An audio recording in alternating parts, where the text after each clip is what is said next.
Hola, yo soy Miguel y hoy quería hablar de este libro de Rosa Chazelle que se llama Memorias de Leticia Valle. Rosa Chazelle fue una escritora española que nació el 3 de junio de 1898 en Valladolid, en España, y que se murió el 27 de julio de 1994 en Madrid, en España también. Aquí en la solapa del libro nos dicen que se trasladó a Madrid con su familia en 1908, cursó sus primeros estudios en la Escuela de Artes y Oficios y luego en la Escuela de San Fernando. Después de su matrimonio en 1922 con el pintor Timoteo Pérez Rubio, pasó unos años viajando por Europa, volvió a España en 1927, empezó a colaborar en Revista de Occidente y publicó su primera novela. La guerra la forzó al exilio, primero en París, luego en Atenas, en Ginebra y finalmente, a partir de 1940, en Río de Janeiro, donde permanecería escribiendo y pintando hasta 1972, año en el que regresa a España y se establece en Madrid. Ha publicado novelas: Estación Ida y Vuelta, Teresa, Memorias de Leticia Valle, La Sinrazón, Barrio de Maravillas, cuentos sobre el Piélago, Ofrendas a una Virgen Loca, poemas, A la orilla de un pozo, versos prohibidos, ensayos, La confesión saturnal y memorias. Alcancía 40 años de diarios. Aquí hay una fotito suya. Y bueno, esta novela es sobre una niña que, como dice la parte posterior del libro, en la contraportada, es de carácter complejo y apasionado. Y pues bueno, yo no entendía muy bien por qué, o bueno, tal vez lo leí mal y rápido, como siempre, pero me parecía bastante confuso la forma en la que está narrado el cuento, o bueno, la novela, porque pues bueno, es a través de la voz de Leticia, la protagonista, ¿no? Y pues ella es un personaje quijotesco, por decirlo así. Es como Segismundo, piensa que la vida real es un sueño, o más bien que como que lo que sus pensamientos son más importantes que sus experiencias o que sus intuiciones. Es como si para ella la verdad más absoluta viniera de los libros y no de la experiencia.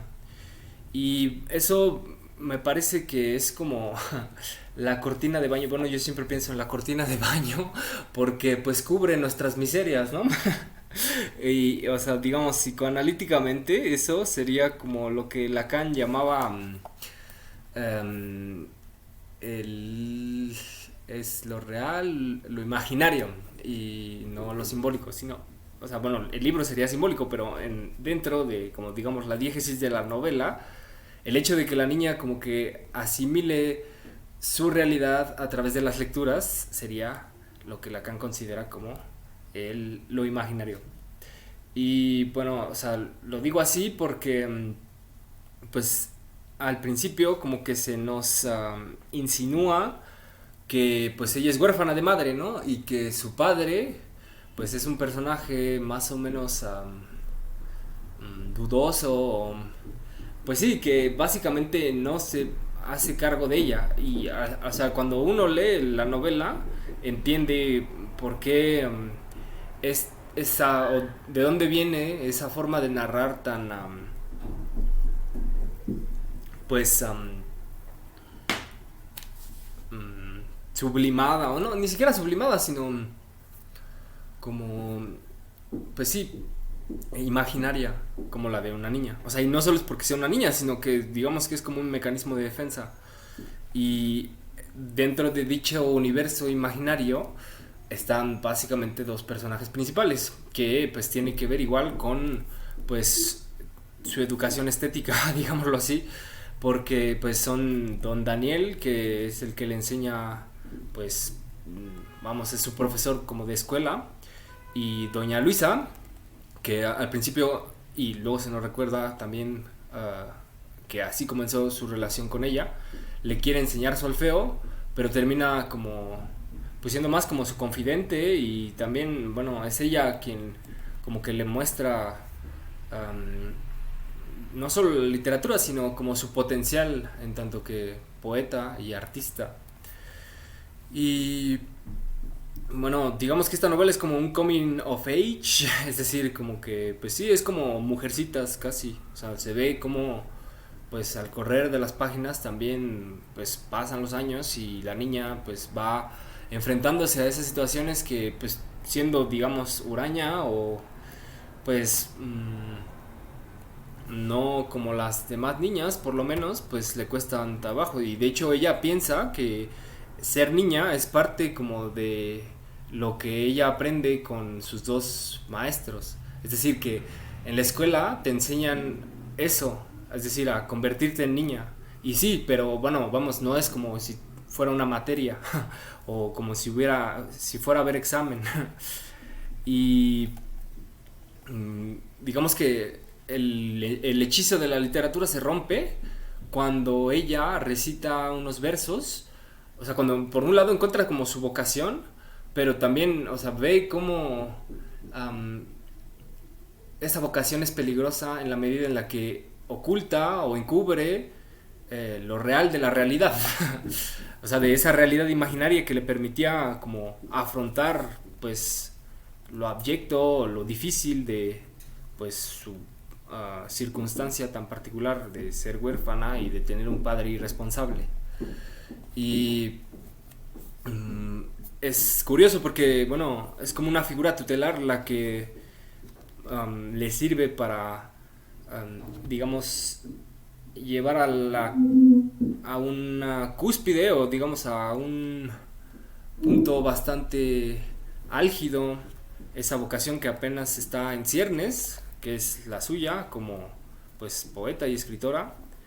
Y además de que, bueno, o sea, se llama Memorias porque sí es como un ejercicio de escritura, o sea, no es como si la niña o, digamos, la narradora es consciente de que está contando, pero no sabe muy bien por qué y al mismo tiempo es como, pues sí, un autodescubrimiento, pues al menos una autoexploración.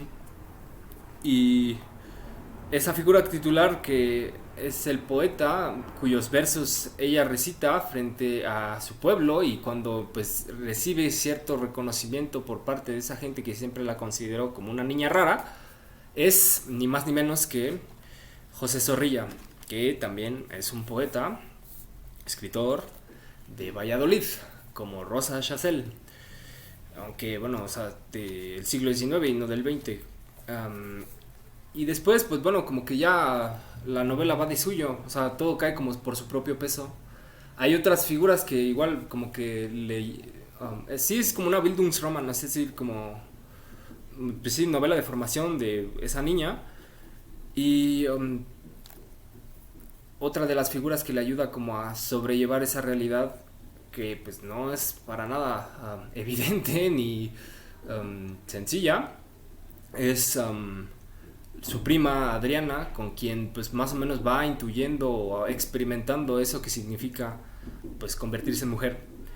Y bueno, o sea, quisiera como ejemplificar esto que estoy diciendo de lo imaginario o cómo pues sí, la realidad tiene una carga importante de imaginación que nos permite sobrellevarla con este pasaje que me pareció magistral, porque además, o sea, me parece bien honesto.